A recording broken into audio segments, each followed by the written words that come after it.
మన ప్రభు అయిన యేసుక్రీస్తు పరిశుద్ధ నామములో ఈ ఫిబ్రవరి 2వ పునరుత్థాన ఆరాధనలో పాల్గొన్న మీ అందరికీ కూడా ప్రత్యేకమైన శుభాలు తెలియజేస్తున్నాను. Praise the lord, praise the lord, praise the lord. ఒక 3 సార్లు గట్టిగా చేతులెత్తి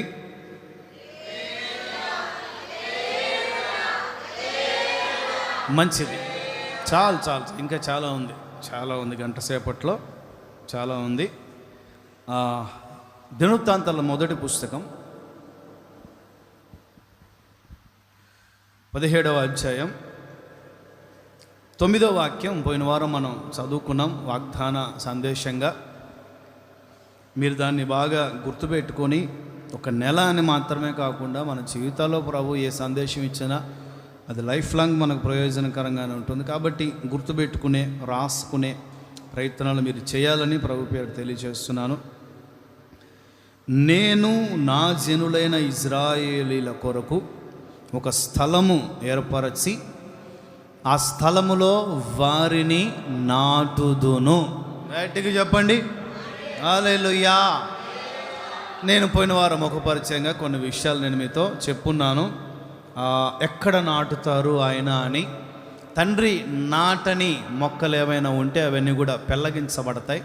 అవన్నీ ఉండలేవు. సహవాసములో కానీ, సేవలో కానీ, పరిచర్యలో కానీ, విశ్వాసులుగా కానీ కొనసాగలేరు. మరలా తిరిగి లోకములో కలిసిపోయే పరిస్థితులు తండ్రి నాటని మొక్కల విషయాలలో జరుగుతుంది. ఏ మొక్కలు చెప్పాలి? ఇప్పుడు మనమందరము కూడా తండ్రి నాటని మొక్కల వలె కాదు, మన పరలోకపు తండ్రి మన దేశములో మనల్ని నాటిన శ్రేష్టమైన మొక్కల వలె మనల్ని అందరినీ ప్రభు తీర్చి మార్చుదురుగాక. హల్లెలూయా. ఒక పరిచయంగా మనం మన సమస్త స్థలం గురించి కానీ కొన్ని ఆశీర్వాదకరంగా ప్రభు చెప్పారని నాకు కూడా చాలా హ్యాపీ అనిపించింది. హల్లెలూయా. మొట్టమొదటి విషయం, ఎక్కడ నాటుతారు ఆయన? ఒక స్థలం ఏర్పరచి అన్నారు కదా. ఎలాంటి స్థలాలు అవి? ఎలాంటి స్థలం? మొదటిది ఎలాంటి స్థలం? పోయిన వారం వినిందని చెప్పండి. మొదటి పాయింట్ ఏంటి? పోయిన వారం గుర్తులేదా? రాసుకోలేదా? యెహోవా మందిరావరణములో నాటబడిన వారై వారు వర్ధిల్లుదురు. స్తోత్రం చెప్పండి. ఎక్కడ నాటుతాడు ఆయన? మందిర ఆవరణములో. అందులో ఉన్న అక్కడ నాటబడితే కలిగే ఆశీర్వాదం ఏంటంటే వర్ధిల్లటం. ఏంటది చెప్పండి? వర్ధిల్లటం. మన పూర్వీకులు ఏ అనుభవాలలో వర్ధిల్లారు? కొన్ని అనుభవాలు అయితే మేలు కలుగునట్లు, కొన్ని చోట్లయితే అంతకంతకు. ఏంటది చెప్పండి? దావీదు అంతకంతకు వర్ధిల్లాడు. చూడండి, పోయిన వారం ఆ దావీదుకు సంబంధించిన సమూయేలు 2వ పుస్తకం 5:10 ఈ రెఫరెన్స్ పక్కన కొంచెం గ్యాప్ ఉంటే 3:1 కూడా నోట్ చేసుకోండి. చదవండి ఇప్పుడు అది. ఓకే. దావీదు అంతకంతకు ప్రబలేను లేదా వర్ధిల్లేను, సౌలు కుటుంబం అంతకంతకు నీరసలేను. పోయిన వారం చెప్పా, రెఫరెన్స్ చూపించలేదు, అందుకని ఇది నోట్ చేసుకోండి. కొన్ని కుటుంబాలు అంతకంతకు ఎదుగుతూ ఉన్న అనుభవాల్లో ఉన్నాయి. కొన్ని కుటుంబాలు అంతకంతకు బలహీనమవుతూ ఉన్న అనుభవాల్లో ఉన్నాయి. వాటికి కారణాలు ఏంటి అని వారి వారి వ్యక్తిగత అనుభవాలకు మాత్రమే తెలుసు. బైబిల్ పరంగా మేము బైబిల్లో ఉన్న కొన్ని విషయాలు చెప్పగలం తప్ప మీ కుటుంబాల్లో జరిగే విషయాలు మేము చెప్పలేం. కారణాలు ఏమై ఉంటాయో అది మీరు గమనించి, వాక్యం చెప్పేటప్పుడు గమనించి, ఎవరైనా ఎదగని వాళ్ళు, అంతకంతకు ఎదగని వాళ్ళు లేదా అంతకంతకు ఎక్కువగా బలహీనమయ్యే వాళ్ళు ఉంటే గమనించి సరి చేసుకుంటే ఆయన అంతకంతకు వర్ధిల్ల చేయటం ఈ రోజు నుంచే ప్రారంభించగలరు. ఆమేన్, హల్లెలూయా. అలానే దానియేలు కూడా రాజులు, రాజ్యాలు, ప్రభుత్వాలు మారినా కూడా ఇంచుమించుగా చరిత్ర ఆధారాలను బట్టి 14 ఏళ్ల వయసులో బబులోన్లో అడుగుపెట్టాడు. ఎక్కువ తక్కువ ఒక 20 సంవత్సరాల వయసులో ఒక చిన్న అధికారిగా తన జీవన ప్రస్థానం మొదలుపెట్టిన దానియేలు తన స్నేహితులు. సరే, దానియేలు గురించి ఆలోచిస్తే ఆయన బబులోను దేశంలో 90 ఏళ్ళు బ్రతికాడు. ఎన్నేళ్ళండి చెప్పాలి? 20 ప్లస్ 70, 90 ఏళ్ళు. 70 సంవత్సరాల్లో ఇంచుమించుగా 70 సంవత్సరాలు, ఆ పైన కాస్తంత ఆయన వృద్ధుడైనప్పుడు 9-10 మంది రాజులు మారారు. ఎంతమంది చెప్పాలి?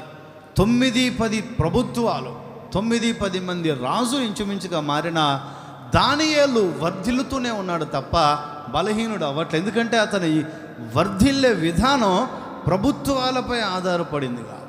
ప్రభుత్వాలు, ప్రభువులు మనకేదో చేస్తారు అని వారిపై ఆధారపడిన పని కాదైంది. స్తోత్రం చెప్పండి.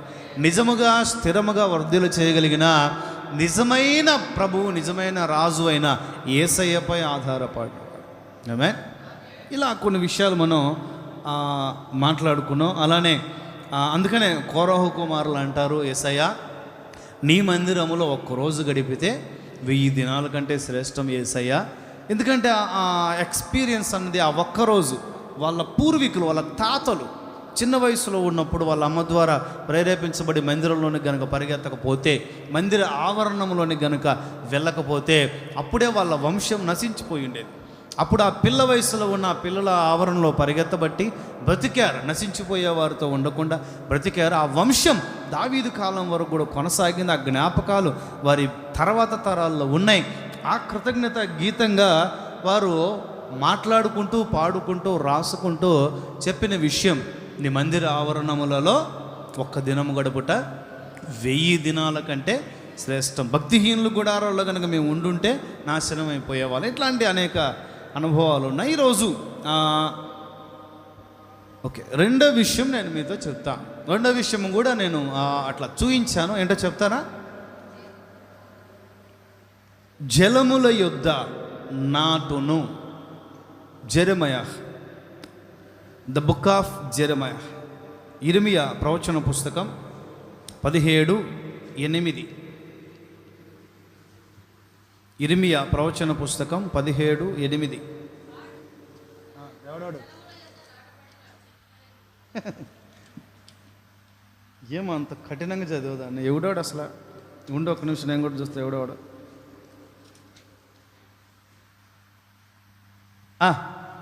వాడు జలముల యొద్ద నాటబడిన చెట్టు వలె ఉంటాడు. వాడు కాలువల ఒడ్డున తన వేళ్ళు తన్నుతాడు. వాడు వెచ్చదనము, వేడి, ఎండ కలిగినా కూడా ఆ ఎండ దెబ్బకు భయపడడు. వాని ఆకు ఎప్పుడూ కూడా పచ్చగా కలకాలం సంతోషంగా ఉంటుంది. వర్షము లేని సంవత్సరములో కూడా వాడు చింత నొందడు, కాపు మానడు. స్తోత్రం చెప్పండి, గట్టిగా చెప్పండి హల్లెలూయా. చూడండి, ఒక పెద్ద సబ్జెక్టే మనం ఇక్కడ మాట్లాడుకోవచ్చు. ఇక్కడ ఒక వ్యక్తి ఉన్నాడు. మనకి కీర్తన మొదటిలో కూడా వెళ్తాను, ABCD ఇట్లా వెళ్తాను అక్కడికి. ఇక్కడ చూడండి, ఇక్కడ ఒక వ్యక్తి మనకు కనిపిస్తున్నాడు. దేవుని ద్వారా జలముల దగ్గర నాటబడిన వ్యక్తి. అసలు ఆ జలములు, ఆ జీవజలములు అనేది ఎవరు, ఏ అనుభవం కూడా మనకు 17 దగ్గర 13 దగ్గర కనిపిస్తుంది. ఇంటికి వెళ్ళి చదువుకోండి. యెహోవా అను జీవజలముల ఊట. స్తోత్రం చెప్పండి, గట్టిగా చెప్పండి. యెహోవా అను జీవజలముల ఊట. ఈ జీవజలముల ఊట ఎవరో కాదు, మనం ఆరాధిస్తూ ఉన్న దేవుడే. స్తోత్రం చెప్పు, గట్టిగా చెప్పు. వాడిని ఆ జలముల యొద్ద, జలములు, జీవజల నది ఊట అని చెప్పబడే తన పర్యవేక్షణలో నాటుకోవడానికి ఇష్టపడుతున్న దేవుడు మన దేవుడు. స్తోత్రం చెప్పు. ఎక్కడెక్కడో నాటి సంవత్సరానికి ఒకసారి పోయి దర్శించడానికో, ఎక్కడెక్కడో నాటి ప్రయాణం చేసి వెళ్ళి మన పొలాలు కానీ మనకు సంబంధించిన ఏమైనా చెట్లు, తోటలు ఏమైనా వేరే ప్రాంతంలో ఉంటాయి. ఉదయాన్నే లేయాలి, రెడీ అవ్వాలి, పోవాలి, చక్కగా అక్కడ ఏమైనా ఉంటే మంచి చెడు చూసుకోవాలి. మరలా సంధ్య వేళకి ఏమండి మళ్ళీ తిరిగి రావాలి. ఈ ప్రయాస ఏమీ లేకుండా ఆయన తన యొద్దనే, తన పర్యవేక్షణలోనే, తన కనుచూపు పరిధిలోనే ఈ మాసములో మిమ్మల్ని నాటుకోబోతున్నాడు. గట్టిగా చప్పట్లు కూడా చేసినా మనకు కనపరచు. కొట్టు కొట్టు చెప్పాలంటే తన కనుపాపను వలె నాటబోతున్నాడు ఆయన. తన కను దృష్టి పరిధిలో నిన్ను కాయబోతున్నాడు. స్తోత్రం చెప్పు, గట్టిగా చెప్పు. చూడండి, నీకు ఆయన పర్యవేక్షణలో, ఆయన పరిధిలో ఉంటే ఇక దిగులే ఉంటుందండి. ఆమేన్. ఇక ఆయనే మనల్ని నిరంతరం చూస్తూ, కాపు కాస్తూ, ఆయనే మనల్ని పర్యవేక్షిస్తూ, ఆయనే మన చుట్టూ పాదులు తవ్వుకుంటూ, ఆయనే చేదు, ఆ తీగలేవైనా, ఎండిన తీగలేమైనా ఉంటే కట్ చేస్తూ, మిగిలిన తీగలు ఫలించడానికి సహాయం చేస్తూ, ఆయనే రాళ్ళు ఏవైనా ఉంటే ఏరి పక్కనేస్తూ. ఎవరుంటారండి? ఒక టీచర్ తన పరిధిలో మాత్రమే తన సబ్జెక్ట్ చెప్పుకొని వెళ్ళిపోగలడు. పిల్లలు బయట ఏం చేస్తున్నారు, పిల్లలు బయట ఎలా ఉంటున్నారు అనేది తనకు అనవసరం. యాజ్ ఎ పాస్టర్ మేము కూడా సన్నిధిలో మాత్రమే సరిచేయగలం. బయటికి వెళ్ళిన తర్వాత మీ వ్యక్తిగతం, మీ పరిస్థితులు, ఇప్పుడు ఎవరెవరు ఎలా ప్రయాణాలు చేస్తున్నారు, పిల్లలు కానీ యవనస్తులు ఎలా ఉంటున్నారు అన్నది మేము అనవసరంగా జోక్యం చేసుకోకూడదు. అది చాలా తప్పది. అది తల్లిదండ్రులు తల్లిదండ్రులు జాగ్రత్తగా చూసుకోవాలి పిల్లల్ని. అయితే ఇంకా మీ కుటుంబాలు, మీరు ఏమేమి మాట్లాడుకుంటున్నారు, ఏమేమి తింటున్నారు, ఏమేమి తాగుతున్నారు, ఎక్కడెక్కడికి వెళ్తున్నారు, మీ వ్యక్తిగతమైన భక్తి మీద అవన్నీ ఆధారపడతాయి. మేము పట్టించుకోలేము. చూడండి, దేవుడు మనల్ని నాటిన ఆ దినము మొదలుకొని నిరంతరము పట్టించుకుంటూ ఉన్న దేవుడు. ఆమేన్ చెప్పండి. అందుకే మనం కదలట్ల, మనం వేరు అన్నది కదలలేకపోతాం. వాడు జలముల దగ్గర నాటబడిన చెట్టు వలె ఉంటాడు. జలముల దగ్గర నాటబడిన చెట్టట ఎప్పుడు పచ్చగానే ఉంటుందంట. ఒక్కొక్కసారి వర్షం పడకపోతే, ఒక్కొక్కసారి దీవెన లేకపోయినా, ఒక్కొక్కసారి అభివృద్ధి లేకపోయినా, ఒక్కొక్కసారి బాధ కలిగినా, ఒక్కొక్కసారి ఎండ కలిగినా, దాని వేళ్ళు నీటి తాకిడి చేత ఎప్పుడు చల్లగా, ఎప్పుడు సారవంతంగా, ఎప్పుడు బలముగా దాని వేళ్ళు నీటి ఊట పర్యవేక్షణలో ఉంటాయి కనుక పైనున్న కొమ్మలకి, పైనున్న చెట్టు భాగాన్ని, పైనున్న ఆకులకు చూడండి, క్రొత్త చిగురు రావాలి అని అంటే పాత ఆకులు రాలిపోవాలా లేదా? భలే చెప్పారు. ఇట్లుండాలి మీ ఫీడ్బ్యాక్. గంట రాకముందే అయిపోయింది. స్తోత్రం చెప్పండి. చూడండి, ఒక్కొక్క సీజన్లో ఒక్కొక్క చెట్టుకి ఆ ఆకులు అన్నవి రాలాలి. ఏంటది ఆకులు అన్న? ఉదాహరణకి సమ్మర్లో కొన్ని చెట్లకి ఆకులు అన్నవి రాలిపోతాయి. పూర్తిగా మోడుబారిపోయింది. చుట్టుపక్కల ఉన్న చెట్లన్నీ కూడా చూడని ఆకులు రాలుతున్నాయి. చూడుని దీవెన రాలిపోతుంది. చూడు, నువ్వు సంపాదించిన ప్రతి పైసా చిల్లు సంచులో వేసిన చిల్లర డబ్బులోనే మార్చబడుతుంది. చూడు, నీ పరిస్థితి ఎండిపోతుంది. చూడు, నీ పరిస్థితి దుఃఖకరముగా ఉంటుంది. నీ నీడకు ఎవరు రాలేకపోతున్నారు, నీ ఆశ్రయమునకు ఎవరు రాలేకపోతున్నారు. ఒక చిన్న పిచ్చుక కూడా నీ నీడలో ఉండలేకపోతుంది. వస్తాయి. ఎన్ని నెలలు ఉంటాయి? మహా అయితే 2-3 నెలలు ఉంటాయి. ఎన్ని నెలలు ఉంటాయండి? సమ్మర్ ఎన్ని నెలలు ఉంటుందండి? 3 నెలలు మహా. అండి ఏప్రిల్, మే, జూన్, ఈ 3 నెలల్లో ఏమండి మంచిగా సమ్మర్ ఎక్కువ ఉంటుంది. ఏప్రిల్ మే వస్తేనే హ్యాపీ అని చిన్నప్పుడు పాడుకున్నాం. ఎందుకు హ్యాపీ అని అంటే బళ్ళు ఉండవులే, అది వేరే విషయం. మళ్ళీ సండే స్కూల్కి కానీ VBSలు కానీ స్టార్ట్ అవుతాయి కదా, ఈ VBSలకి వెళ్ళొచ్చు, దేవుళ్ళు ఎదగొచ్చు అని పిల్లలు సండే స్కూల్ పాట అది.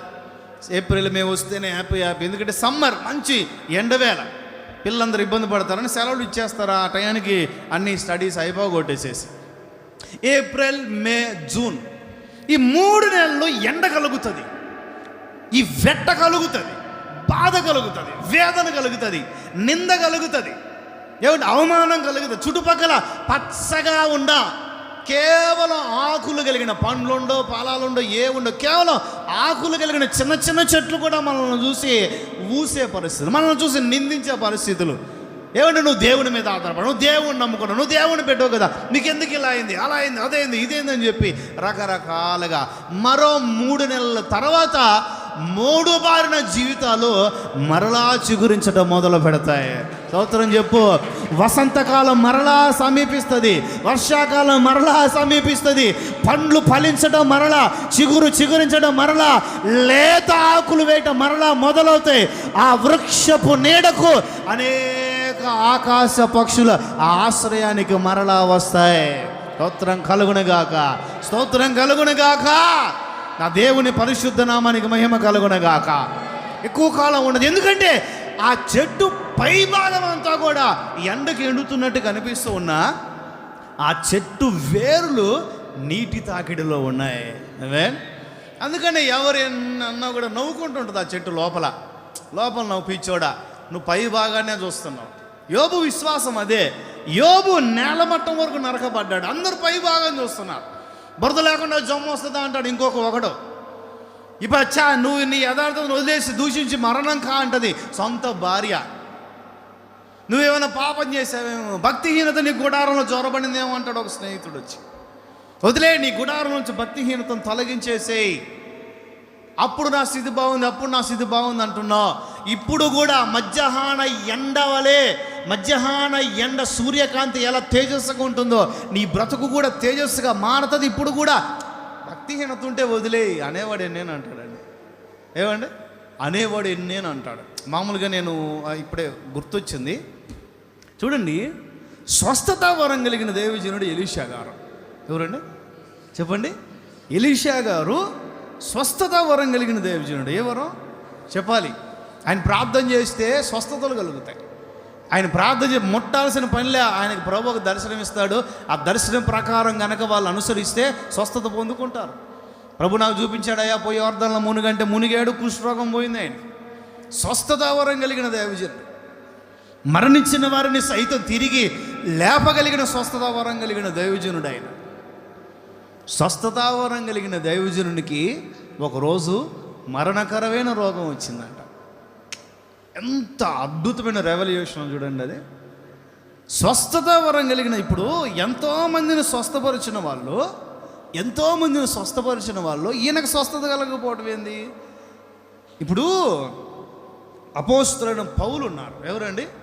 అపోస్తలుడైన పౌలు చేతిలో ఉన్న చేతి గుడ్డలు, కర్చీఫ్స్, నాప్కిన్స్ ఇతరులపై పడితే వాళ్ళకి స్వస్థత కలిగేది. ఇంతకీ ఈ మనిషి చేతిలో నాప్కిన్లు మెయింటెనెన్స్ ఎప్పటి నుంచి నేర్చుకున్నాడు? మీరు చెప్పండి.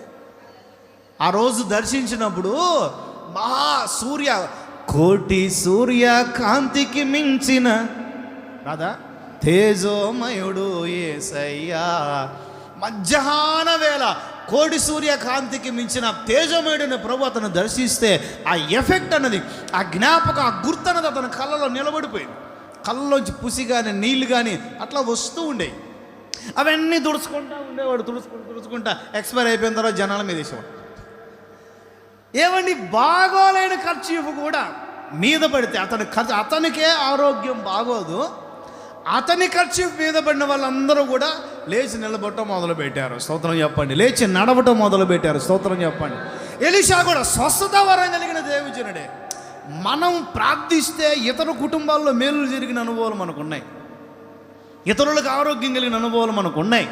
మనం ప్రార్థిస్తే ఇతరులు ఎవరో కానీ మన కొరకు మనం ఎన్ని సంవత్సరాలు ప్రార్థన చేసుకున్నా మన కుటుంబాల్లో మార్పులు కానీ, మన కుటుంబాల్లో మనకు ఆశించినంత అభివృద్ధి ఎదుగుదల కానీ కనిపించకపోతే షేమైపోతుంది. ఏమైపోతుంది?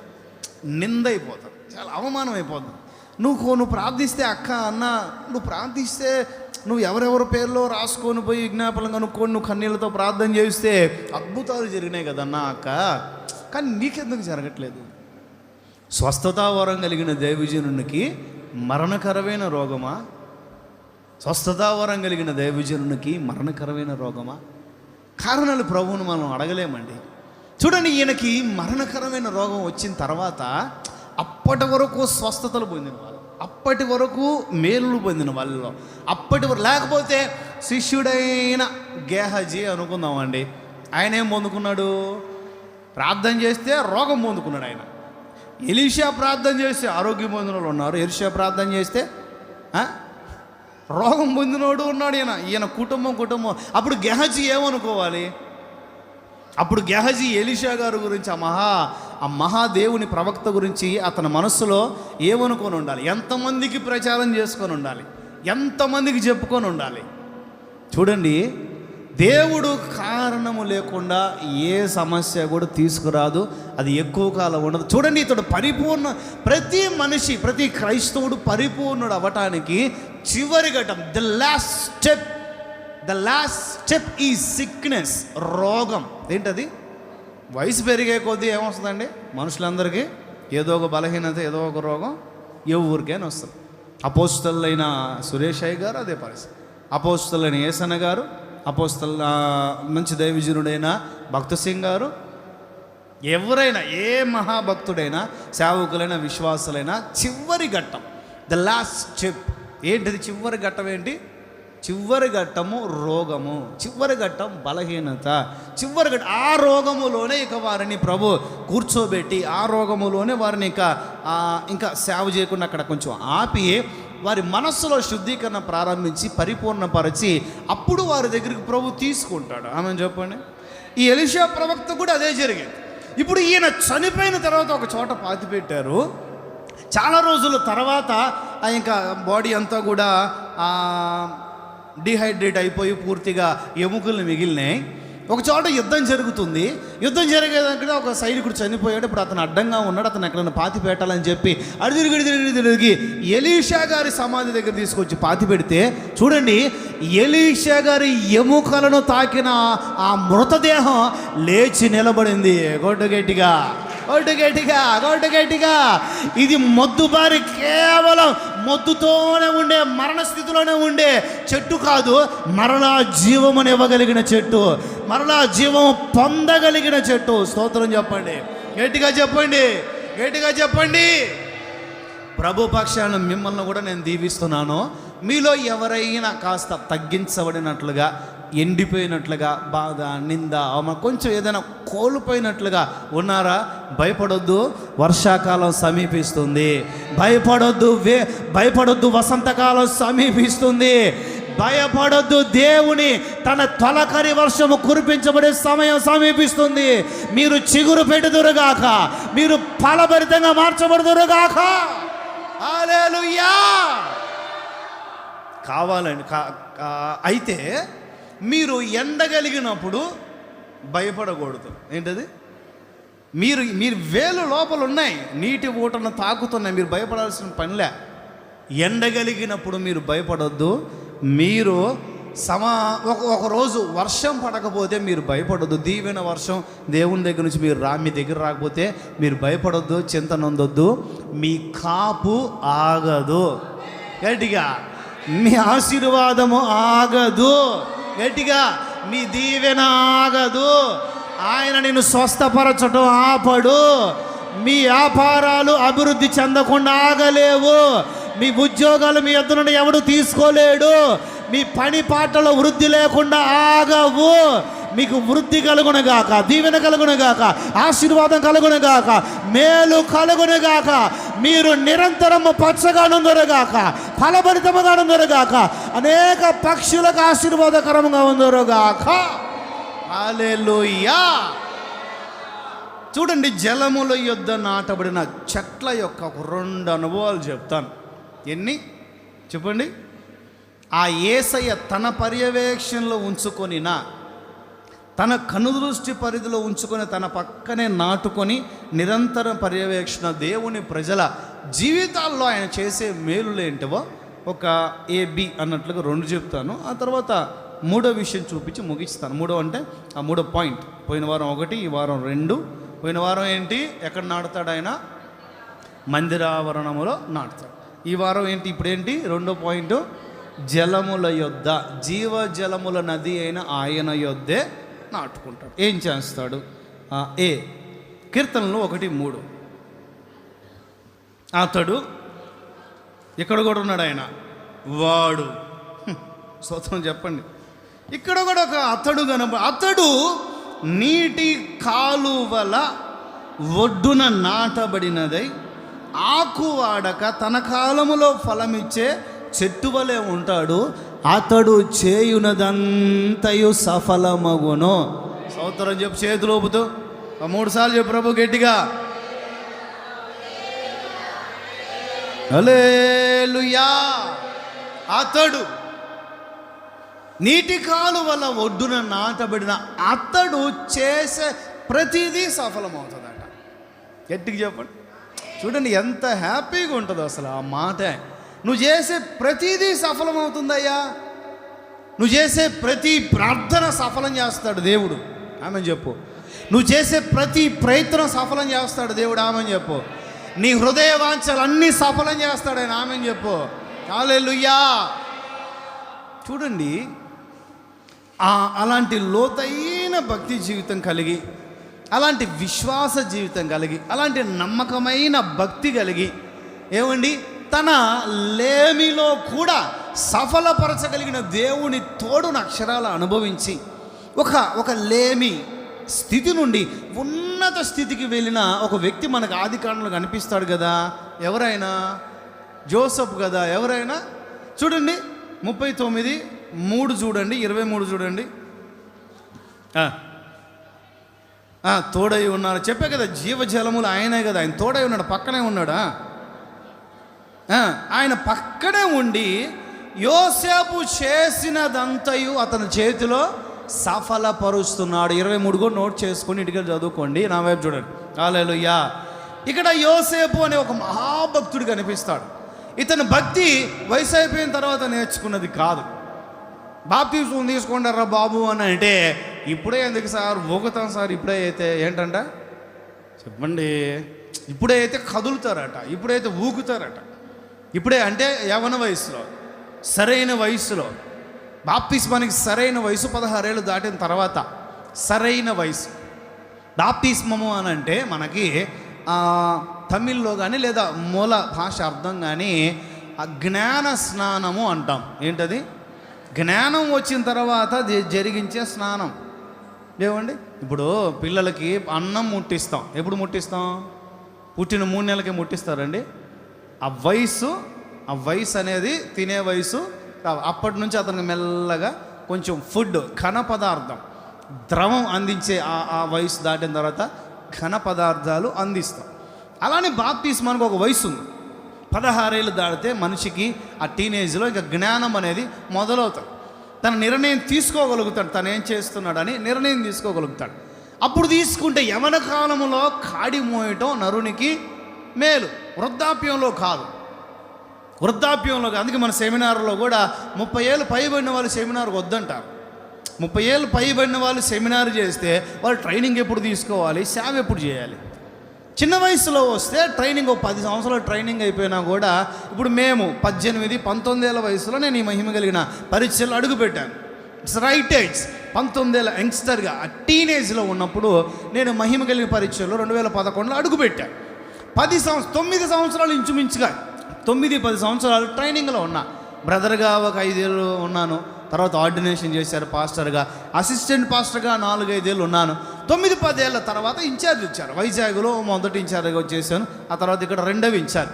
9-10 ఏళ్ళు పరిచర్యలో ఉండి వాక్యము, ప్రార్థన, పరిశుద్ధ జీవితం లేదా వర్తమాన శైలి లేదా మంచి చెడు ఇవన్నీ కూడా నేర్చుకోవటం, పరిచర్య సిస్టమా, ప్రతిదీ కూడా ఈ 10 సంవత్సరాలు ట్రైనింగ్గా నేర్చుకున్నాం. స్తోత్రం చెప్పండి, గట్టిగా చెప్పండి. అదే ఒక వయసు వచ్చాక సేవకు వచ్చాను అనుకో, అవన్నీ ఎప్పుడు నేర్చుకోవాలి? అవన్నీ నేర్చుకొని ఎప్పుడు సేవ చేయాలి? చూడండి, వృద్ధాప్యం వచ్చిన తర్వాత పళ్ళు ఊడిపోయినాడు, వంగిపోయి కళ్ళు మసకొచ్చి, ఏమండి, అప్పుడు కనుక బాప్తిస్మం వచ్చారనుకో, మునిగినోళ్ళు లేస్తారు లేదు కూడా డౌటే నాకు. మునిగినోళ్ళు అట్నుంచి అటే స్తోత్రం అన్నా కూడా దిక్కులేదు. కేసు పాస్టర్ గారి మీదకి వస్తుంది, ముసలిదాన్ని ఎందుకు ముంచావు నువ్వని. ఏమండి, ఒక వయసు, ఒక అనుభవం. ఈ కుర్రాడు చూడండి, ఇతడు చేసే ప్రతిదీ కూడా సఫలమవటానికి కలిగిన కారణం ఏంటంటే రైట్ ఏజ్లో రక్షించబడ్డాడు. స్తోత్రం చెప్పండి. సరైన వయసులో దేవుని కొరకు నడుమ కట్టుకున్న, దేవుని యందు భయభక్తులు ప్రారంభించిన శక్తి కలిగిన యవనస్తుడేనా? స్తోత్రం చెప్పండి. హల్లెలూయా. 17 ఏళ్ళ వయసులో, కాని దేశంలో, కాని ప్రాంతంలో, కాని భాష, కేవలం దేవునిపై ఆధారపడి, కేవలం దర్శనంపై ఆధారపడి, మారదు ఎన్నడూ, గట్టిగా నిరంతరం నాపై నీ కనికరం. అదే ఆ పాట, ఆ వచనం యొక్క సారాంశం. వేదన కలిగిన దేశమందు వేకువ వెలుగై విడువక తోడై ఈ ఐగుప్తులో సింహాసనమిచ్చిన కారణం, దానికి కారణం ఏంటి? 13-15 సంవత్సరాలు ఇంచుమించుగా వేదన పడ్డాడు, బాధపడ్డాడు. తండ్రి దూరమైన బాధ, తల్లి లేదనే బాధ, అన్నలకి కుటుంబానికి దూరమయ్యాడనే బాధ. అప్పటి వరకు చేతులు కందిన అనుభవాలు ఆయనకి లేవు, అప్పటి వరకు ఎండ కష్టపడిన అనుభవాలు ఆయనకి లేవు, అప్పటి వరకు శ్రమపడిన, ఏడ్చిన, కన్నీళ్ళు అంటే తెలియని ఒక శ్రేష్టమైన అనుభవంలో 17 సంవత్సరాలు ఇంటి పట్టున పెరిగిన యోసేపు ఎండకి ఎండడం ప్రారంభించాడు, వానకి పడడం ప్రారంభించాడు, కన్నీళ్ళతో అతని కళ్ళు చెమ్మగిల్లడం ప్రారంభించాయి. 13 సంవత్సరాలు ఏడవని రోజు లేదంటే నిజంగా నమ్మాల్సిందే. 13 సంవత్సరాలు వేదన పడని రోజు లేదు అంటే నమ్మాల్సిందే. 13 సంవత్సరాలు ప్రతి రాత్రి నిద్రపోయేటప్పుడు తన కుటుంబాన్ని, తండ్రిని తలుచుకుంటూ ఉన్నాడు. నిద్ర కూడా సరిగా పట్టలేదు అంటే ఖచ్చితంగా నమ్మాల్సిందే. 13 ఏళ్ళు వేదన పడుతున్నాడు, కానీ పని చేయటం మానలేదు. ఆమేన్. కానీ ప్రయత్నించడం మానలేదు. ఆమేన్. దేవుని దూషించిన వాడు కాదు, దేవుడిని నిందించిన వాడు కాదు, దేవుణ్ణి తిరస్కరించిన వాడు కాదు. దేవునికి అన్ని దేశంలో ఉన్న తల్లిదండ్రులు లేరు, ఎవరు లేరు, వేరే ఎక్కడో ఉన్నా నేనని దేవుని నిర్లక్ష్యం చేసిన వాడు కాదు, దేవుణ్ణి విడిచి తిరిగిన వాడు కాడు. ఆయన ఏ పని చేసినా దేవుడు అతని చేతిలో సఫలం చేస్తూ వచ్చాడు. ఆమేన్. ఎందుకు అనంటే 1,00,000 కారణాలు ఉన్నాయి. ఈ సబ్జెక్టుకు సంబంధించి ఒకటి చెప్తా. అతని చేతిలో పోతిఫర్ యజమాని దగ్గర ఉన్నప్పుడు అతడు ఫలభరితంగా ఉన్నాడు, సఫలమవుతూ. చెరసాల్లో ఒక నింద, ఒక రేప్ కేసు పెట్టి అతని మీద ఎఫ్ఐఆర్ బుక్ చేసి తీసుకెళ్ళి జైల్లో పడేశారు. ఏమండి, అవన్నీ వేరే విషయాలు అనుకోని పొడిగిస్తే చాలా సబ్జెక్ట్ పెద్దదవుతుంది. జైల్లో వేస్తే అక్కడ నమ్మకంగా ఉన్నాడు, అక్కడ దేవుడు అతని చేతిలో కార్యాలని సఫలం చేస్తూ వచ్చాడు.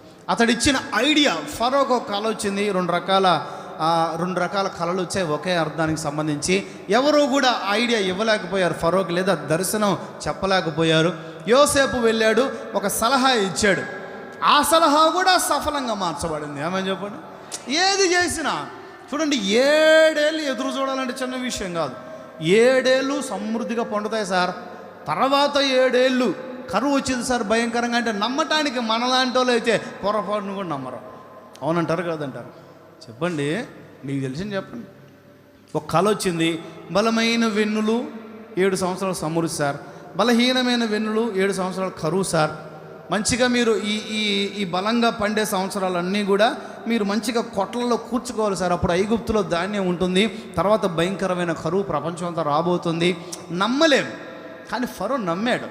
కారణం ఏంటంటే దేవుడు యోసేపుకు తోడై ఉన్నాడు. అతడు చెప్పేది నమ్మేటట్లుగా, నిజమే కాబట్టి నమ్మేటట్లుగా ఫరో హృదయాన్ని దర్శించాడు ఆయన. ఆమె చెప్పండి, గట్టిగా చెప్పండి. నమ్మాడు. ఎవరెవరినో పెట్టడం ఎందుకయ్యా, నువ్వే అధికారిగా ఉండయ్యా, నువ్వే నాయకుడిగా ఉండు, నీకు ముందు నేను ఉంటాను, నాకు తర్వాత నువ్వే, ఇంకెవరు లేరు, ఇంక అధికారులు లేరు, నీ పర్యవేక్షణలోనే మొత్తం ఈ ఫుడ్ డిపార్ట్మెంట్ మొత్తం ఈ ధాన్యం అంతా కూడా గ్యాదర్ చేసే కొట్లలో కూర్చే పని అంతా కూడా నీ ఆధ్వర్యంలోనే జరగాలి, నాకు ఇవన్నీ ఏం చెప్పొద్దు, లెక్కలకి ఇక్కడ ఏం చెప్పొద్దు, నెక్స్ట్ వచ్చి చేసేసాయి. అక్కడ సఫలం చేశాడు. ఇంత సఫలత ఏమండి, ఒక పని, ఒక వ్యాపారం, ఒక ఉద్యోగం మీరు చేసే ఇంక విఫలం ఉండదు, మీకు తిరుగుండదు, ఈవెనీ కాదు. కొంచెం ఎండగలిగే పరిస్థితులు వస్తాయి, కొంచెం వేడి కలిగే పరిస్థితులు వస్తాయి, కొంచెం వర్షం ఆగే పరిస్థితులు వస్తాయి. ఏ పరిస్థితులు? ఎండగలిగే, వేడి కలిగే, ఇంకా వర్షం ఆగే ఈ పరిస్థితులు వచ్చినాయి యోసేపుకి. ఆ తర్వాత వసంతకాలం సమీపించినప్పుడు అతని జీవితం ఫలభరితంగా మార్చబడటం మొదలైంది. ఎందుకు అని అంటే చాలా కారణాలు ఉన్నాయి. ఈ సబ్జెక్టుకి సంబంధించి 49:22 యోసేపు ఫలించే కొమ్మ, ఫలించే చెట్టు. ఈ ఫలభరితమైన జీవితం ఇతడు ఎలా పొందుకున్నాడంటే, ఇతడు ఊట యొద్ద, స్తోత్రం చెప్పండి, ఊట యొద్ద నాటబడిన చెట్టు, ఊట యొద్ద ఫలించే చెట్టు, దాని రెమ్మలు గోడల మీదికి దేశ సరిహద్దుల్లోనికి ఎక్కి వ్యాపిస్తాయి. కొట్టు గట్టిగా ప్రభువు చప్పట్లో. కొట్టు కొట్టు కొట్టు కొట్టు. మీరు ఎక్కి వ్యాపించుదురుగాక, మీరు విస్తరించుదురుగాక, మీరు ఫలభరితంగా మార్చబడుదురుగాక.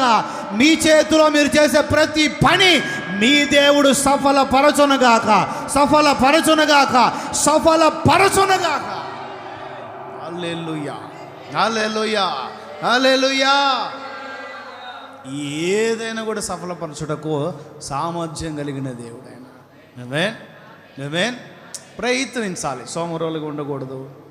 ఏమండి, దేవుడు చూసుకుంటాడులే అని చెప్పి అనవసరంగా మనం ప్రయత్నించుకుని ఉండకూడదు.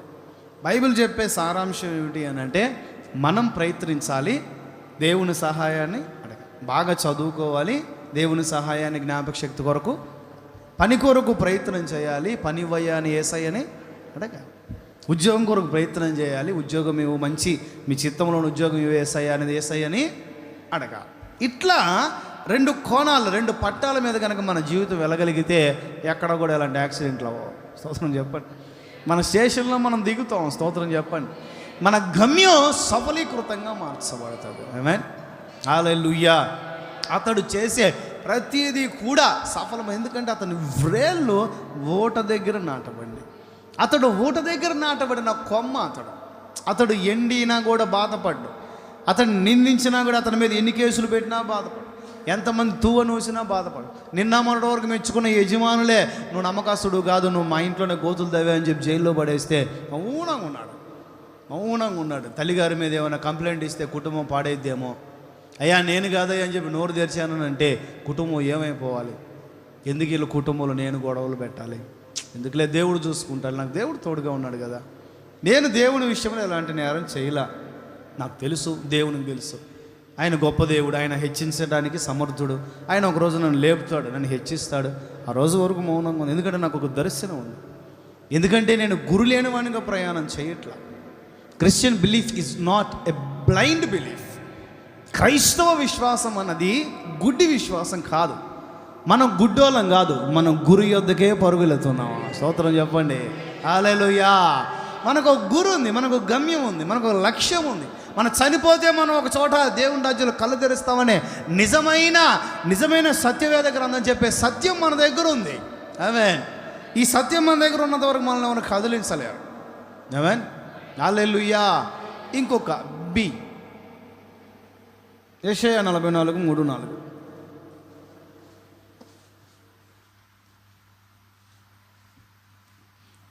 The book of Isaiah chapter 44:3-4.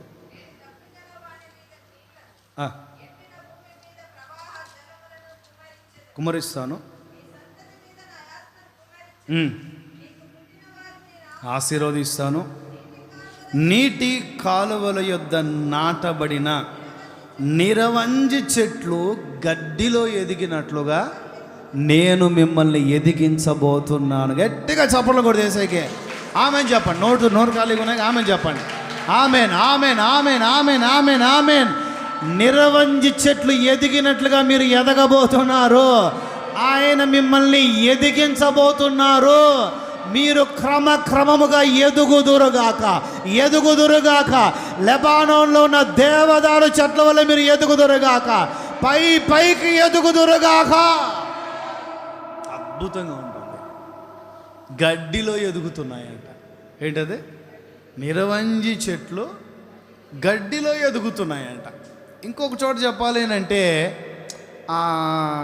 గడ్డి పువ్వులు ఉన్నాయి, మనకి సువార్తల్లో కనిపిస్తుంది. ఆ గడ్డి పువ్వు చూడు ఎలా ఎదుగుతుందో, ఆ గడ్డి పువ్వును చూడవా ఎలా ఎదుగుతుందో. ఎప్పుడు కట్టుకునే బట్టల గురించి, తినే తిండి గురించి, ఏమండి, ఇల్లు గురించి, సుఖం గురించి, నేను నా కుటుంబం, ఎప్పుడు అదే చింత, దిగులు. ఒక దీవెన వచ్చిందా, ఇది సరిపోదు. ఇక మనిషి ఎకనామిక్స్ ప్రకారం ఆశయజీవేట. ఏంటది? చూడు, ప్రపంచంలో ఏ జీవికి ఉండదు ఆశ. 16-14 గంటలు నిద్రపోద్ది సింహం. ఎన్ని గంటలు? గుహలో ఇంచుమించుగా 16 గంటలు నిద్రపోయింది. దానికి దిగులు లేదు. కష్టపడి చక్కగా బయటికి వెళ్తుంది, ఏదో ఒక వేటను తీసుకెళ్తుంది, ఏదో ఒక వేటను వెంటాడుతుంది, చక్కగా ఎర్రను వేటాడిన దాని రక్తము తాగకుండా అది విశ్రమించదు. చక్కగా వేటాడుతుంది, కొంచెం సంపాదిస్తుంది. ఆ పిల్లలు ఏమైనా కలిగి ఉంటే పిల్లల దగ్గర తీసుకుని వెళ్తుంది, లేదంటే తినాడు వదిలేస్తుంది. స్టాక్ పెట్టుకోదు అది ఎలకలాగా. ఎలక తినదో పెట్టదు, కానీ మొత్తం తీసుకెళ్ళి గూళ్ళో పెట్టుకోండి, అది తినదో పెట్టదు. ఎలకండి మీకు తెలుసా, ఒయ్యర్లు కొరుకుతుంది, ఉల్లిపాయలు కొరుకుతుంది, టమాటాలు కొరుకుతుంది, అరటిపళ్ళు కూడా తింటుంది ఫ్రిడ్జ్ మీద పెడితే. చివరికి అది ఫ్రిడ్జ్ మీద పెడితే అరటిపళ్ళు కూడా కొరికిపోతుంది. అది దాని జీవితం చూడండి. అన్ని తొక్కలు, అన్ని చెత్త చెదారం, పేలికలు, అన్ని తాళ్ళు, అన్ని రకాల ఒయ్యర్లు, అన్ని మొక్కలు అన్నీ తీసుకెళ్ళి గూళ్ళో పెట్టుకుంటుంది. ఒక్కడు కూడా తిందనాదే, ఒక్కడు కూడా తిందో కనీసం. మరి ఏం తిని బతికిద్దో అది ఇప్పుడు దాకా తెలియదు. అసలు మామూలుగా ఎలుక ఏం తింటుందండి తెలియదు మీకు కూడా. మీకు కూడా ఉల్లిపాయలు తింటుందని తెలుసు అంతే. ఆ తొక్కలు తీసుకెళ్ళి ఏం చేసిద్దో తెలియదు. అన్నీ తీసుకెళ్ళి గూళ్ళో పెట్టుకుంటావు, ఏం చేసుకుంటావు తెలియదు. కాదయ్యా, నువ్వు దొంగతనం చేసావు, ఆ వస్త్రాలు కానీ ఆ బంగారం కానీ వెండి కానీ తీసుకెళ్ళి గుడారంలో దాచుకున్నావు. నువ్వు యాత్ర చేయాలి కదా, ఎరుకో దగ్గర ఆగిపోయి అక్కడే గుడారం వేసుకుంటావా, అక్కడ ఇల్లు కట్టుకుంటావా? ఆ గుడారం తీయాలి, వస్తువులు సర్దాలి, గాడిదల మీద ఒంటెల మీద సర్దాలి, ప్రయాణం చేయాలి. ఏదో ఒకరోజు ఆ వస్తువులు, బంగారం, ఆ వస్త్రాలు, వెండి కనపడవా? ఏమయ్యా కనపడవా? వెళ్ళి అడవిడికి పోయి ఆ శత్రువుల దేశంలో ఏది పట్టుకోవద్దని అప్పటికి దైవజనుడైన యెహోషువ చెప్పాడు. పోయి పట్టుకున్నాడు, తెచ్చుకున్నాడు, లోపల పెట్టుకున్నాడు. ఏం చేసుకుంటావు? కనపడదా? విగ్రహం తీసుకెళ్ళి సామాన్లో పెట్టి, నాన్న నేను ప్రెగ్నెన్సీగా ఉన్నాను నాన్న కొంచెం లేయలేకపోతున్నాను అన్న, చుట్టూ ఎక్కడైనా గెలుక్కున్నాను, నన్ను మాత్రం గెలకొద్దంట. విగ్రహం ఏం చేసుకుంటుంది? ప్రయాణం చేయాలి కదా విగ్రహం. ఇంటికి పోయిన తర్వాత అయినా భర్త చూడడా? ఏమండి, భర్త స్వాతంత్ర్యంగా ఉండాల్సింది భార్య దగ్గర, భార్య స్వాతంత్రంగా ఉండాలి భర్త దగ్గర. వీళ్ళ స్వాతంత్ర్యం దగ్గర కనపడవా అవన్నీ? ఏమండి, ఇంట్లోకి బోడా, చక్కగా స్వాతంత్రంగా బోడా, అన్ని వస్తువులు గెలకడా, చూడ్డా, స్వతంత్రులే. ఏం చేసుకుంటుందో అర్థం కాదు, ఏం సంపాదన అర్థం కాదా, ఏం దాచుకుంటారో అర్థం కాదు. 4 పప్పు బస్తాలు కనపడతాయి, 4,000. ఎన్ని బస్తాలు? పప్పు డబ్బాల్లో ఎన్ని డబ్బాలో చెప్పండి? 4 పప్పు డబ్బాలు 4,000 కనపడతాయి. ఒక పప్పు డబ్బా చూసి ఏంటి 1000 దాచుకున్నావు, ఇవే నాయి కదా అని జేబులు వేసుకుని పోయినా మిగిలిన 3,000. ఏమండి, సంపాద్యం. ఒక ఆయన ఉన్నాడండి బళ్ళారిలో, ఆయన ఆ తల్లిగారికి ఇచ్చేస్తాడు కార్డ్స్ అన్నీ కూడా. ఆయన ఏటీఎం కానీ, ఆయన విఆర్ఓ అనుకుంటాను, ఇప్పుడు ఎట్లున్నారో తెలీదు, విఆర్ఓ గారు. ఆయన చక్కగా ఆ అకౌంట్స్ కానీ ఇవన్నీ కూడా ఆ తల్లిగారి చేతిలో పెట్టేస్తాడు. ఆ మనిషి రూపాయి వాడుకోదు ఆయన చెప్పుకోకుండా. ఆమె దగ్గర నుండే ఈయన ఏం వాడుకోవాలన్నా కార్డులు తీసుకోవాలి, అవన్నీ కూడా వాడుకోవాలి. ఆ తల్లిగారు కూడా ఈయనకి చెప్పకుండా ఏది వాడదు. పిల్లలు కూడా రూపాయి తీరు. పిల్లలు కూడా కొంచెం ఎదిగి ఉద్యోగ స్థితికి వచ్చారు, వాళ్ళు కూడా దాంట్లోనే అకౌంట్ వేస్తుంటారు, కానీ రూపాయి తీరు. దాచుకునే పరిస్థితులు ఏముండవు. స్తోత్రం చెప్పండి, గట్టిగా చెప్పండి. హల్లెలూయా. చింత ఇంత ఉందనుకోండి, సరిపోదు, ఇంకొంచెం ఉంటే బాగుండు. మనిషి ఆశాజీవట. ఏ జీవికి కూడా ఆశ లేదండి. ఏమండి, పక్షులు బయలుదేరుతాయి, దొరికితే దొరికినట్లు సాయంత్రం దాకా ప్రశాంతంగా తిరుగుతాయి, బయలుదేరుతాయి. వాటికి ఆధార్ కార్డులు లేవు, రేషన్ కార్డులు లేవు. ఇక్కడ అదే ఉంటుంది. పువ్వుల గురించి చూద్దాం చూడండి. లూకా 12:25 నుంచి చూడండి, పువ్వుల గురించి ఉంటుంది. లిలీస్, లూకా 12:25 నుండి.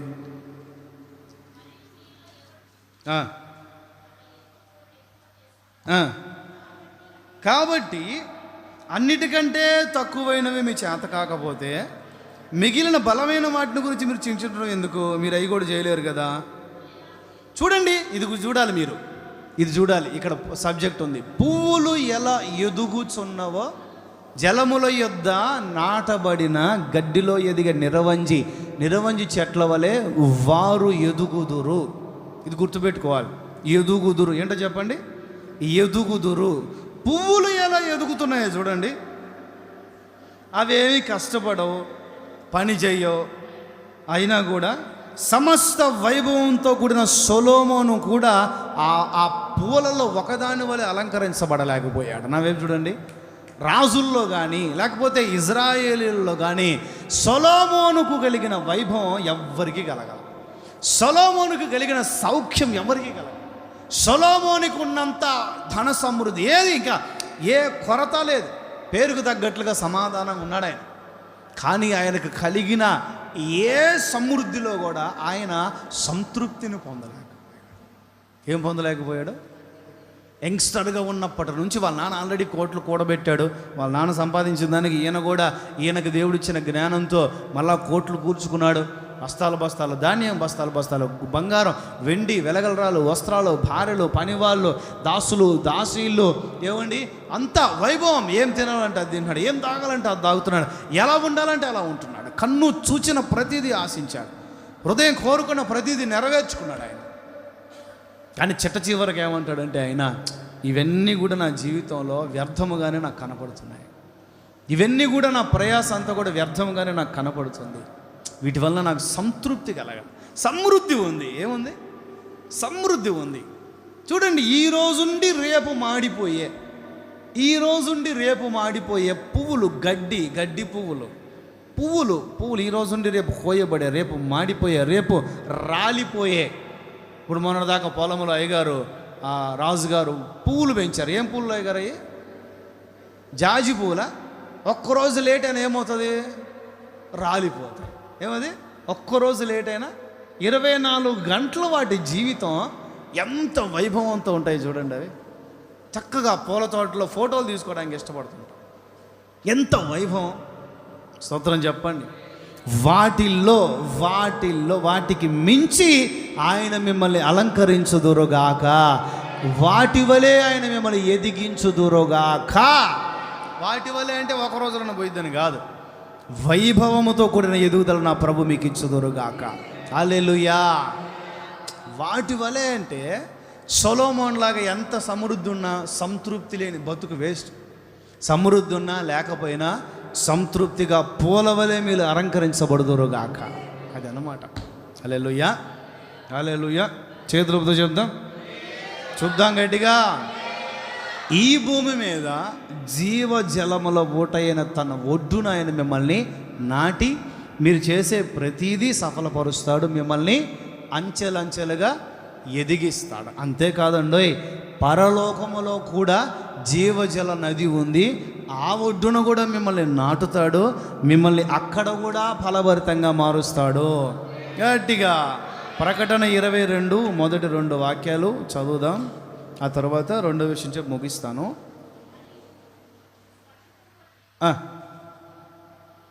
ఏంటండి?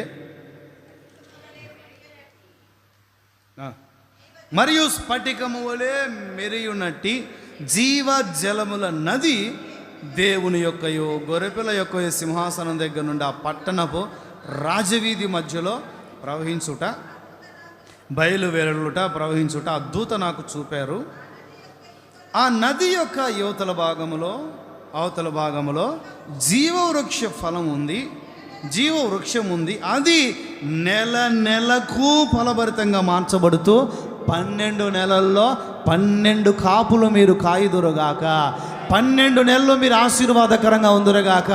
ఈ సంవత్సరంలో మిగిలిన 10 నెలలు మీరు దీవెనకరంగా ఉందురుగాక. మీరు కాపు మానరు, ఫలించుట మానరు, దీవించబడుట మానరు, అభివృద్ధి చెందుట మానరు. నెలకు మీ దీవెన అధికమగునుగాక. నెలకు మీరు దీవించబడుదురుగాక. నెలకు మీరు ఆరోగ్యకరంగా ఉందురుగాక. నా దేవుని పరిశుద్ధ నామానికి మహిమ, ఘనత, ప్రభావములు యుగయుగములు కలుగునుగాక. ఆమేన్. ఎంతో అద్భుతమైన శ్రేష్టం అని అనుకోవాలి. ఒక్క నెల కూడా బలహీనం కారు, నెల మీరు బలవంతులుగా ఎదుగుతారు. ఆమేన్. మరో విషయం చెప్తా, ఆయన ఎక్కడ నాటుతాడో ముగిచ్చేస్తాను. ఎజెకియల్ ఈ 17 అన్నది కూడా చాలా సబ్జెక్టులో నేను గమనించాను, ఈరోజు గుర్తొచ్చింది. అంటే ఒకే పేర్లల్ రిఫరెన్సెస్ రావటం. మూలవాక్యంలో 17వ అధ్యాయం, 2వ పాయింట్లో 17వ అధ్యాయం, ఇదిగో ఇక్కడ హెచ్కేఎల్ 3వ పాయింట్లో 17:22 17:22 ఎజెకియల్.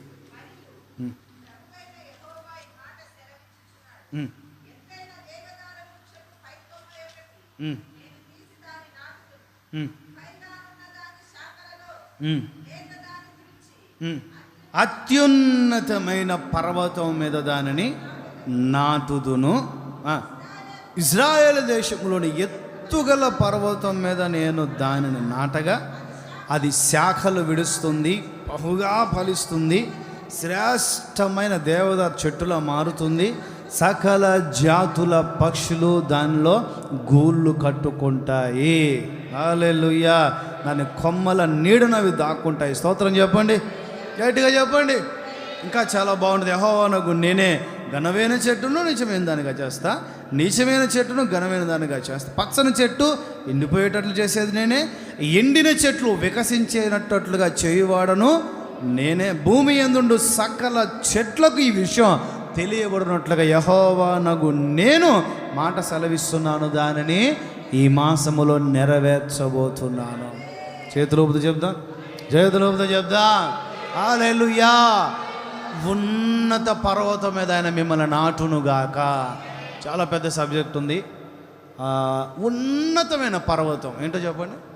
చూడండి, సియోను పర్వతం ఉన్నతమైన స్థలంలో ఉండేది. 48వ అధ్యాయంలో కీర్తనలు ఉంటూ చూసుకోండి, ఇంటికి వెళ్ళి చూసుకోండి. ఉన్నత పర్వతం మీద ఉండేది సియోను పర్వతం. ఏంటో చెప్పండి. సియోను గిరి, సియోను నగరం ఉన్నత పర్వతం మీద ఉంటుంది. ఎక్కడ చెప్పాలి. ఆ పదం, ఆ ఎత్తైన కొండ, ఉన్నత పర్వతం, ఇవి నోట్ చేసుకోండి. ఉన్నత పర్వతం మీద సియోను ఉంటుంది. ఇంతకు సియోన్ ఏంటి? 132వ కీర్తన ప్రకారం 13-14, ఈ 12-13-14 వచనాల ప్రకారం సియోను యేసయ్య ఇల్లు. ఏంటది? ఇక్కడే నేను నివసిస్తా, ఇదే నాకు విశ్రమ స్థానం, తరతరములు యుగయుగములు దీన్ని నేను కోరుకున్నా, ఇది నేను కోరిన స్థానము, ఇక్కడనే నేను నివసించేదను. స్తోత్రం చెప్పండి. అది యేసయ్య నివసించే ఇల్లు. అది యేసయ్య సింహాసనం ఉన్న ప్రాంతం సియోను గిరి. ఇప్పుడు యేసయ్య సింహాసనం ఉన్న దగ్గర ఏమండి, రాబో యుగ సమాప్తిలో యేసయ్య రాకలు ఎత్తబడిన తర్వాత శ్రేష్ఠులు, సియోను శ్రేష్ఠులు 144,000 మంది మహాపవిత్ర జీవితం, శ్రేష్టమైన త్యాగం కలిగిన గొప్ప గొప్ప సేవకులు కానీ, గొప్ప గొప్ప వ్యక్తులు కానీ సియోను గిరిలో యేసయ్యతో పాటు ఉంటారు. ఎంతమంది చెప్పాలి? 144,000 మంది సియోను గిరి పైన, సియోను పరిశుద్ధులు దేవునితో పాటు తేజరిల్లుతూ ఉంటారు. అందరికీ స్థానం ఉండేది కాదు. ఉన్నత స్థితిలో ఉండటం అని అంటే అందరికీ సంబంధించింది కాదు. అందుకే శిష్యులతో యేసయ్య అంటారు, మీరు లోకానికి వెలుగై ఉన్నారు. ఏంటది? ఆ పక్కనే ఉంటుంది, కొండ మీద నుండే పట్టణం మరుగై ఉండదు. ఏంటది? కొండ మీద నుండే పట్టణం చెప్పాలి ఉంటుందా? ఆ కొండ మీద సిలువ ఉంది, అది మరుగై ఉందా? దాక్కొని ఉందా? కొండ మీద చెట్లు అన్నీ కూడా మనకి కనిపిస్తూ ఉంటాయి. కొండ మీద చెట్లు ఉన్నట్లుగా, కొండ మీద ఏదైనా మంట పెట్టారనుకున్న ఆ మంట టౌన్ అంతా కూడా కొండ మీద ఏది జరిగినా కూడా కొండ మీద ఒక లైట్ ఉంటుందండి. ఏమండి, ఇప్పుడు లైట్ హౌస్ ఉంది. ఏంటో చెప్పాలి. లైట్ హౌస్ ఎక్కడ ఉంటుంది? లైట్ హౌస్ సముద్రపు ఒడ్డున ఉంటుంది. ఎక్కడ ఉంటుంది చెప్పాలి? సముద్రపు ఒడ్డున ఉంటుంది. ఈ సముద్రానికి తీరం కొన్ని కిలోమీటర్ల దూరంలో ఆ పడవ కానీ లేకపోతే ఆ ఓడగా నడిపే వాళ్ళకి ఇక్కడ ఒక తీరం ఉంది అని కనిపించేటట్లుగా లైట్ హౌస్ చాలా ఎత్తైన ఫోర్ట్ లాగా, కోటలాగా ఎత్తైన ప్రాంతంలో కట్టి అక్కడ చాలా ఎక్కువ పవర్ ఉన్న లైట్ వెలిగిస్తారు.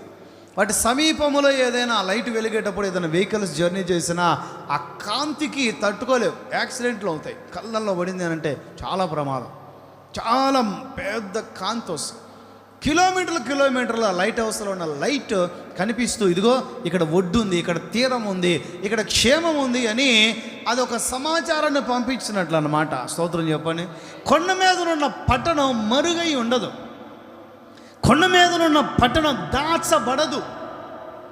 దేవుడు ఒక వ్యక్తిని ఉన్నత స్థితిలోనికి తీసుకొని వెళితే అతడు దాగి ఉండడు. స్తోత్రం చెప్పు. దాచబడాల్సిన అవసరం లేదు. స్తోత్రం చెప్పు.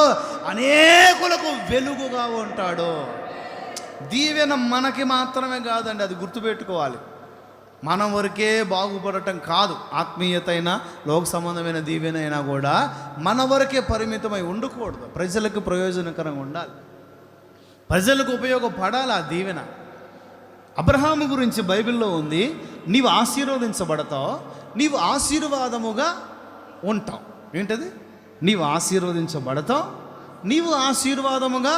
అదే మరుగై ఉండకపోవటం అంటే అదే. అందుకే ఈరోజు ఆయన చరిత్ర మనం చదువుకుంటున్నాం. అందుకే ఆయన గురించి మనం ప్రస్తావించుకోగలుగుతున్నాం. ఆ మహానుభావుని విశ్వాసమే మనం పుణికిపుచ్చుకున్నాం. ఆ మహానుభావుని విశ్వాస యాత్రలోనే ఆత్మ సంబంధంగా మనం పుట్టగలిగాం, రక్షించబడగలిగాం.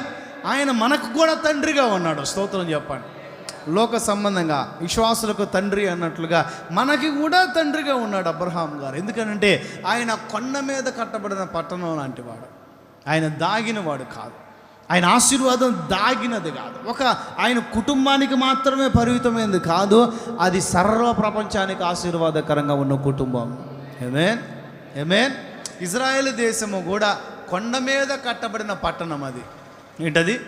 ఇజ్రాయేల్ కానీ యెరూషలేము కానీ, ముఖ్యంగా యెరూషలేము కూడా ఎక్కడ? కొండ మీద కట్టబడిన పట్టణం.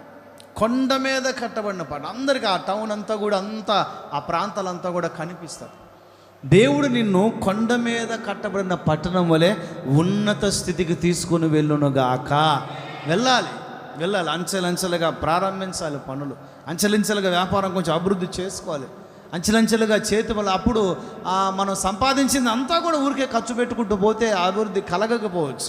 కొంచెం ఆలోచించి, కొంచెం వివేచించి మనం ఎంత ఖర్చు పెట్టాలి, ఎంత అభివృద్ధి. మొన్న ఒక సందేశం ఇదే సఫలత గురించి నేను యోసేపు గురించి చెప్తూనే, చూడండి, దైవజనులు ప్రార్థన చేసి ఒక అరటిపండు అడ, ఏంటది? ఒక అరటిపండు డజను అడ చేతిలో పెట్టి వీటిని నమ్ముకో, కొంచెం వ్యాపారం చేసుకో అని చెప్తే, అలా బస్ స్టాండ్కి పోయాడు. కొద్ది నిమిషాలు తిరగక ముందే ఆ 12 అమ్ముడు పోయినాయి.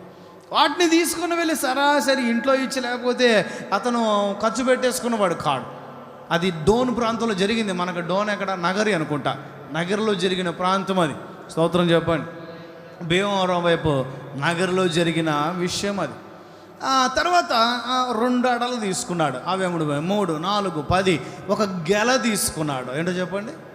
ఏమండి? ఆ డబ్బులతో ఖర్చు పెట్టుకోకుండా, సొంతంగా వాడుకోకుండా, ఏమండి, కొంచెం ఇంట్లోకి వచ్చి మిగిలినదాన్ని కూడా వ్యాపారం కోసం ఖర్చు పెడుతున్నాడు. ఒక స్థితి వచ్చే వరకు కూడా ఖర్చు పెట్టాలి. ఒక స్థితి వచ్చే వరకు కూడా కొంచెం ఆగాలి. ఊరికే ఒక స్థితి లేకుండానే మనం అన్నీ తెచ్చిపెట్టుకొని, ఏమండి, అక్కడ ఈఎంఐలో కొన్ని, ఇక్కడ ఈఎంఐలో కొన్ని, అక్కడ ఈఎంఐలో కొన్ని, ఏమండి, మన బామర్ది ఈఎంఐ ఇచ్చేవాడు. ఏమండి, అన్నీ తెచ్చుకొని సంపాదించిందంతా ఆ ఈఎంఐలకు కట్టుకుంటూ ఇంట్లో లేకుండా, ఏమండి, సబ్బోర్రలోకైనా ఉన్నాడు మహానుభావుడు, లెక్చరర్ ఆయన. ఎవరు?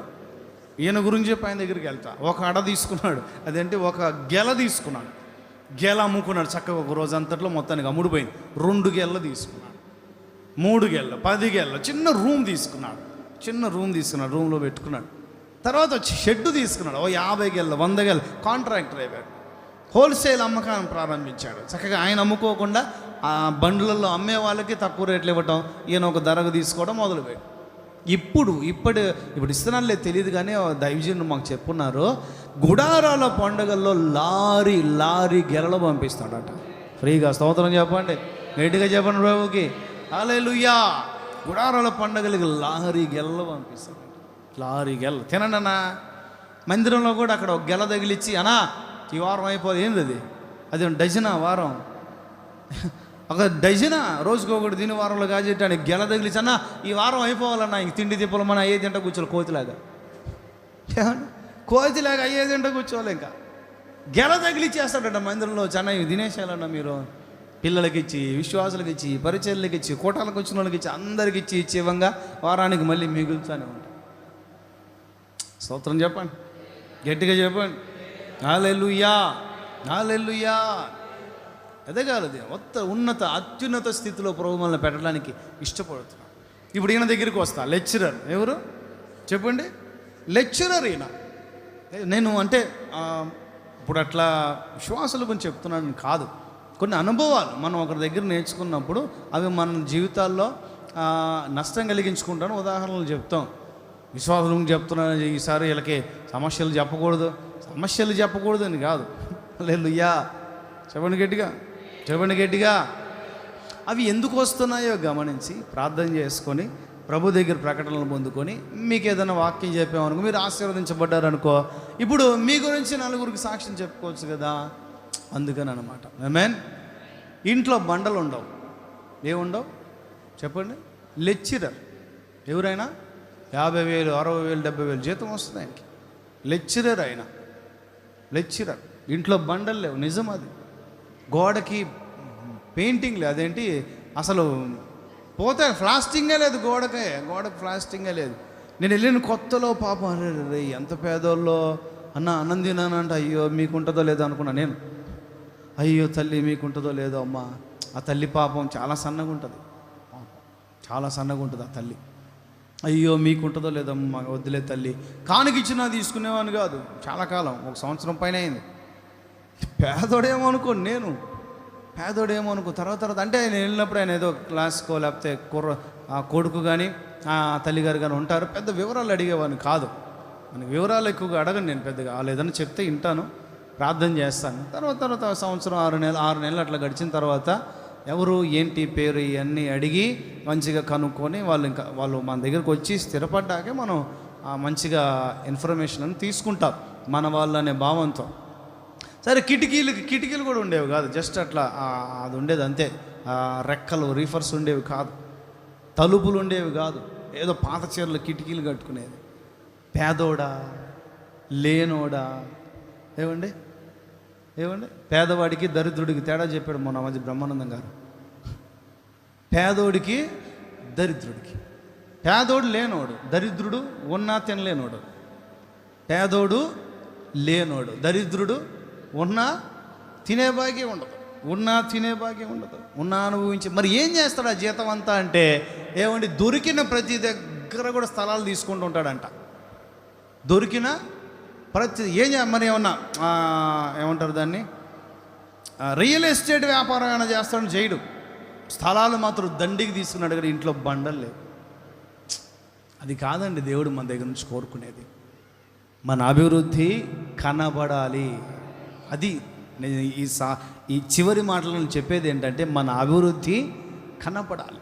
అదే అంటాడు అపోస్తలుడైన పౌలు తిమోతికి రాస్తూ, నీ అభివృద్ధి తేటగా కనపడాలి, నీవు అనేకులు ఎదుట సాక్షిగా ఉండాలి తిమోతి. నీ అభివృద్ధి తేటగా భలే ఉంటుంది ఆ పదం, రాయలేదు, రిఫరెన్సెస్ ఎక్కువ అవుతాయని.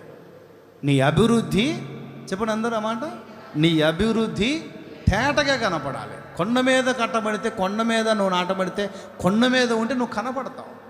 దేవుడు నాటిన దగ్గర నువ్వు ఉంటే కనపడతావు. ఉన్నత ఆత్మీయతల్లో ఉంటే నువ్వు కనపడతావు, నీ అభివృద్ధి కనపడుతుంది అనేకుడికి. స్తోత్రం చెప్పండి. లేదంటే చివరి మాటలుగా ఆశీర్వాదాలు చెప్పాలి. అత్యున్నతమైన పర్వతం గురించి చెప్పాను. మత్తయి సువార్త 5:14లో కూడా శిష్యులు, యేసయ్య శిష్యుల గురించి ఉంటుంది. మత్తయి 5:14లో కూడా యేసయ్య శిష్యుల గురించి ఉంటుంది. ఏముంటుంది అక్కడ, కొండ మీద ఉన్న పట్టణం మరుగై ఉండదు. మీరు మరుగై ఉండకూడదు, మీ అభివృద్ధి తేటగా అనేకులకి కనపడాలి. నీవు ఆశీర్వదించబడాలి, ఆశీర్వాదకరముగా ఉండాలి. ఆ తర్వాత యెషయా 5:1 నోట్ చేసుకుని, అది నెగిటివిటీలో ఉంటుంది, అది నోట్ చేసుకొని నేను ఆల్రెడీ శుద్ధీకరణ కూటములో ఆ విషయాలు చాలా చెప్పాను. అవి గుర్తున్న వాళ్ళు గుర్తుండలేదంటే స్తోత్రం. కీర్తనలు 89:27 చదువుకొని మనం ముగించుకుందాం. కీర్తనలు 89:27.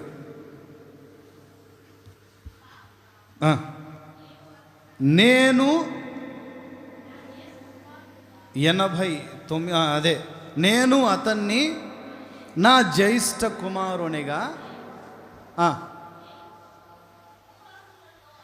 భూరాజులలో అతనిని అత్యున్నతునిగా నొంచేదను.